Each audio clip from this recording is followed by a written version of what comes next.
God be with you.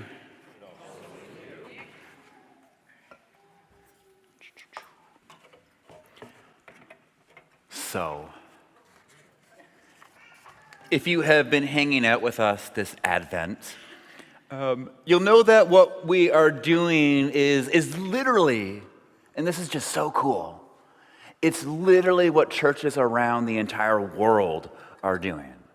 Millions of people are doing the exact same thing that we are doing right now.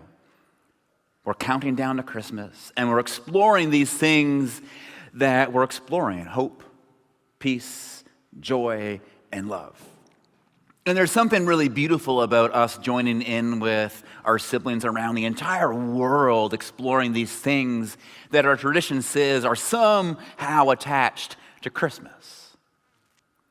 These are the things, they say, that helps us get our hearts ready for what Christmas is all about.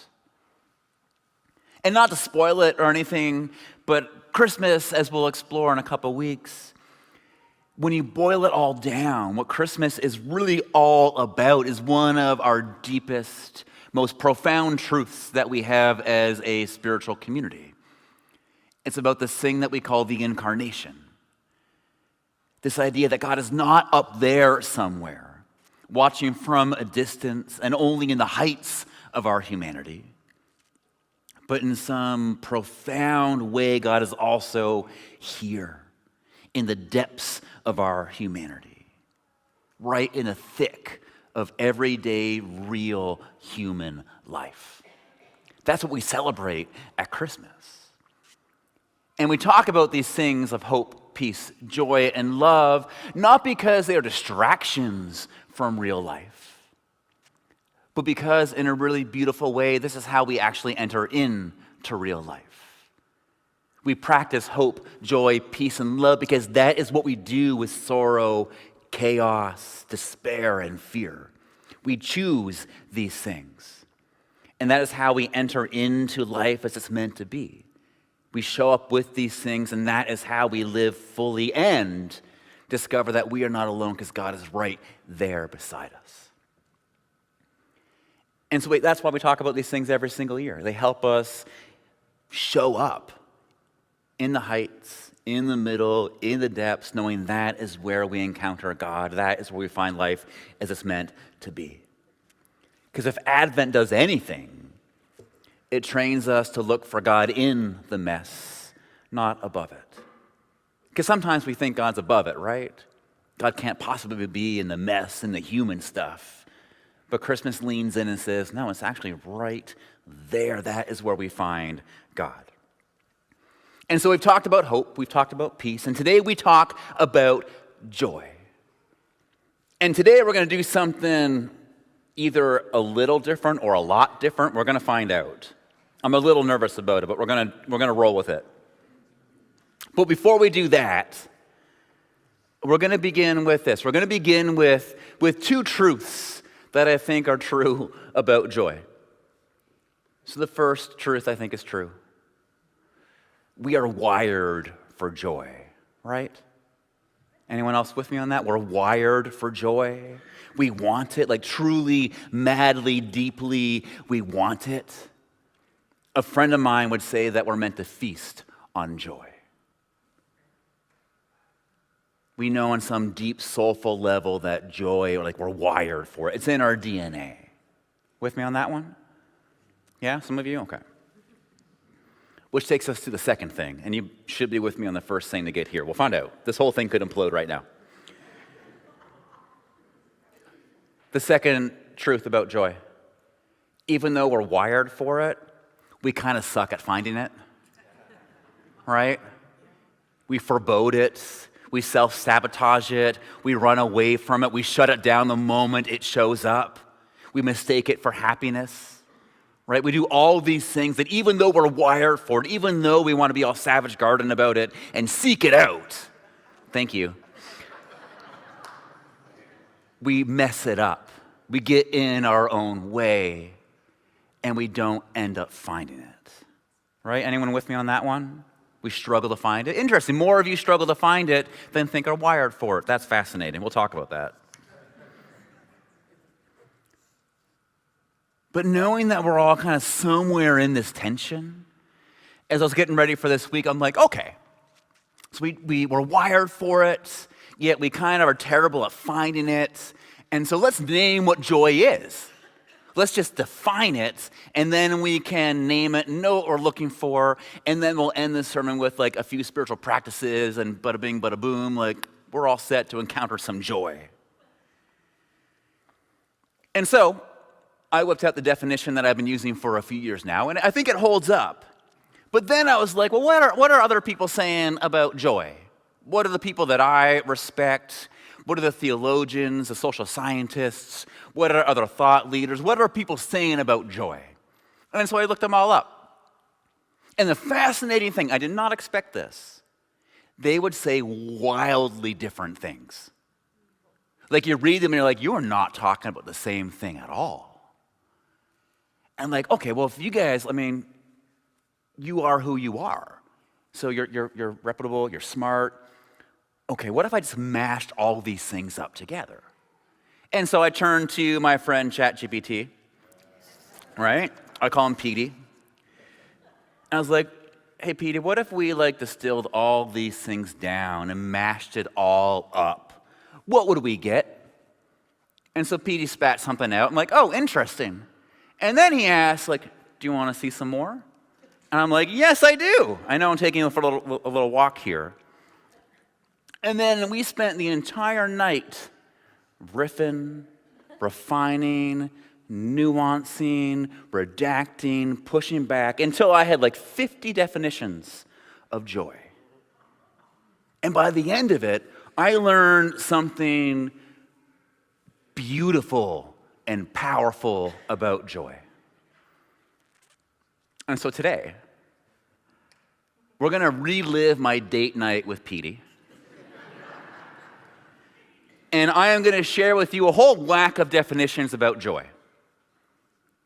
And your job is not to analyze or critique. I want you to kind of turn off your brain as much as you can with these, because that is usually the biggest way we get in the way of joy. We outthink it. We analyze ourselves out of experiencing the thing that we're actually looking for. And so I don't want you to look at them critically. I want you to feel them. I want you to feel what sticks. I want you to see what catches you, what woos you in. I want to see which one grabs you. And note the words here.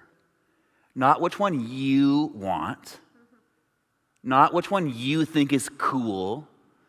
And I'm talking to myself more than I'm talking to you here. But I want you to see which one wants you. I want you to treat this like you would treat Scripture.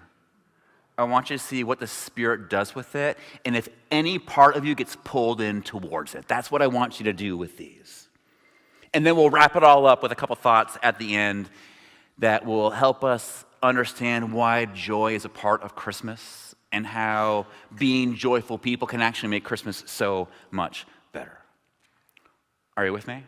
Can we try this? Okay. This is going to be fun. All right, we'll see where it goes. So the first one, this is mine. This is the one that I've whipped out for years. I think it holds up. It's got some legs. It works. Joy is the feeling of being truly and fully alive. Okay, great. And I was like, hey, what are other people saying? So, of course, I go to my girl, Brené Brown, and she says this. Next one. Joy is an intense feeling of deep spiritual connection, pleasure, and appreciation. Like, all right, dope. I like that one too. Next one. And then the very famous Rabbi Abraham Heschel, he wrote that joy is an act of spiritual resistance that chooses wonder, gratitude, and awe in a complicated world. Right? Yeah, awesome. Next one. And then Audre Lorde, joy is the fuel for liberation that strengthens identity, agency, and resistance, especially for the marginalized. I was like, yeah, yes, nodding along with that one. Drew's a fan. And then next one. And then we mashed them all up together. And this is what Petey gave me. Joy is the inner steadiness that rises when you're present, connected, and living in alignment with what truly matters. I was like, that's pretty good. But then he said, "Do you want some more?" And I said, "Yes, please." And so my friends, I'm gonna take you on a little road trip of what we did all Thursday night. Next one. Joy is what happens when you stop chasing the moment you want and start participating in the one that you're in. Right? Good. It's good. Next one. Joy is the rare moment when your soul says, "This is nice," and your brain finally agrees to stop ruining it. Yeah, very true. I like it.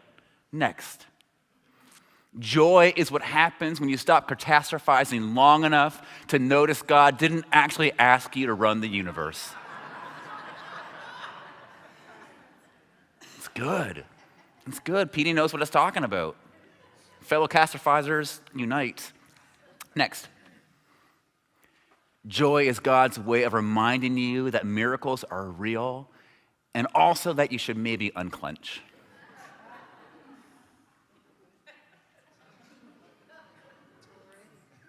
Next. Joy is realizing life isn't waiting on your perfection, just your participation. And somehow that's both humbling and hilarious. It's true. Next one. Joy is when you catch yourself white-knuckling everything and God gently reminds you, "Sweetheart, please."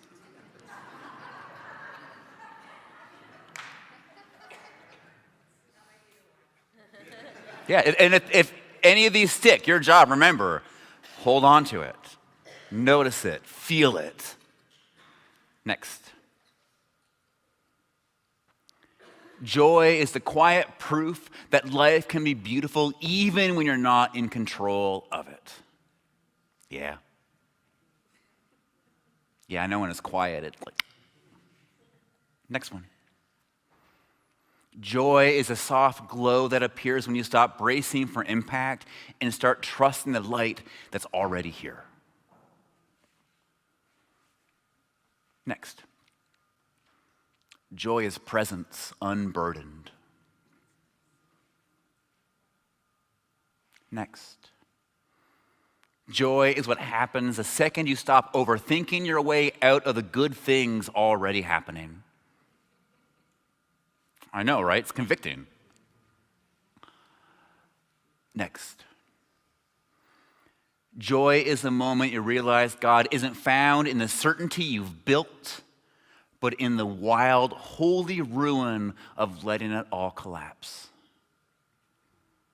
We're going to read that one again. Joy is the moment you realize God isn't found in the certainty you've built, but in the wild, holy ruin of letting it all collapse. Next. Joy is God saying, "You thought I needed your certainty, sweetheart? I've been trying to get you lost so I can finally show you the way." I like it when God talks like an old black woman, just like, "That's you right." The shack was right. Next. Joy is the wild blessing that arrives after everything you relied on has crumbled and you're still somehow held. And that's where we ended up. With joy is the wild blessing that arrives after everything you've relied on has crumbled and somehow you are still held. Next.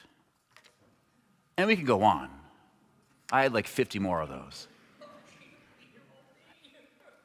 And I think we could sit here together and come up with like 50 more, which kind of seems to be the point when it comes to joy. It's all of that and more, which is kind of beautiful, right? It's all of that and more. And that tells us something really, really important. And it tells us the same thing that we've been learning about the other parts of Advent. That joy is sacred. Joy is divine, it's holy. Is it not only so big we cannot define it or capture it or contain it, but also, and this is the important part, joy is not this rare thing that's hard to find, but joy is everywhere. The world is actually soaked in joy. And we're going to pull over here and we're going to say that again because this is really, really important when it comes to our faith and how we're supposed to understand the world.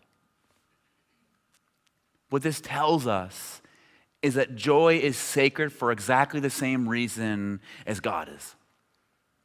That you can't pin it down, you can't box it up, you can't sell it because it's already everywhere. If Advent teaches us anything, it's that joy, all of those things and more, is everywhere. And that tells us something, doesn't it?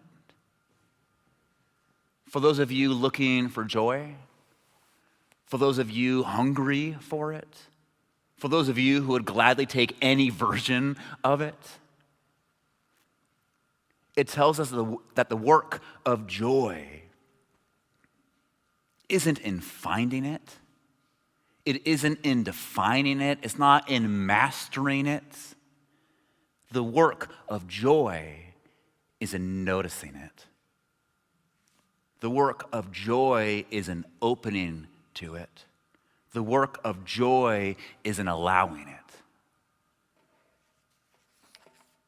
Because here's the thing, and this is what the universe seems to be telling me through my friend Petey. Joy is not something you catch. Joy is something that catches you. It is something that catches you and takes you deeper into life as it's meant to be. That's what joy is. It is something, all of those things and more, that catches you and takes you deeper into life as it's meant to be. And so I'm curious, which one caught you? I don't want to know. I just want you to think, feel. Maybe it was a gentle one. Or maybe it was like a heavy one. Maybe it was one that kind of rearranged the air for you. Maybe it was one that convicted you and left you a little bit unsettled. It doesn't matter which one. What matters is you felt it. And here's why that matters. If you found one that speaks to you, you know now that joy knows your address. You know now that joy is here. You know now that joy isn't hard to find, that it's not this rare commodity that you have to earn or work toward or try to capture. All you have to do is feel it. All you have to do is open to it. And all you have to do is allow it in. That's all you have to do. And fair warning, and you know this already, so I'm just telling you something that you already know. Rarely does joy show up in the places you think it should. Usually it's in the most awkward, undignified places that joy pops up. It's funny like that. It takes its cues from God. It's in the places that we should not find joy, in the sorrow, in the heartbreak, in the mess. It's there that joy shows up and reminds us that we are held. That reminds us that it is still good to be alive, that we are still needed, and there is still so much life left to live. All you have to do is just be open to it. All you have to do is allow it. And that's it. That's all we got today. There's no homework. There's no 3-step solution to being more joyful people. All I got for you is a question. So knowing that joy happens, knowing that it knows your address, knowing that it's knocking on your door trying to catch you. Will you let it? Will you let it in? Will you not forebode it? Will you not outthink it or second guess it, but will you let it in? And will you allow yourself to be pulled into life as it's meant to be? Because this is what Christmas does. It lets us know that God is here. We can experience, despite it all, life as it's meant to be, because we are not alone. And so this time is for you to become joyful people, people who notice, who allow and open up and let joy to do its thing. So may you feel it and may you embrace it. And to that we all say, Amen.